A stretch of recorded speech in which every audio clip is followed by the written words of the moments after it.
আমরা আজকের ভিডিওতে দেখব কিভাবে আপনার ফেসবুকের স্টার কিনবেন অন্যকে স্টার দেওয়ার জন্য। তো প্রথমে একটি যে কোনো পেজ বা প্রোফাইলে যাবেন। তো আমি আমার পেজে যাচ্ছি, পেজে যাওয়ার পর এখানে একটি ভিডিও প্লে করবেন। তো আমি এখানে ভিডিওটি প্লে করতেছি, প্লে করার পর স্টপ করে দিলাম। দেওয়ার পরে কমেন্টে যাবেন, কমেন্টে যাওয়ার পরে এইখানে দেখতে পাচ্ছেন কমেন্ট করলে স্টার যে অপশনটি আছে স্টারে ক্লিক দিবেন।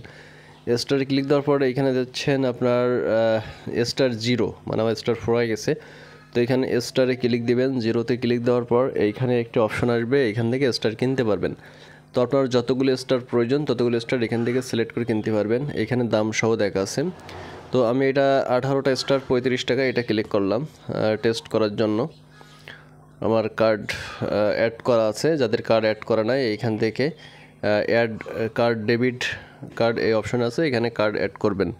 তো আমি এখানে অ্যাড করার পর আমি যদি এইখানে যাই, যাওয়ার পর কার্ড সম্ভবত এইটা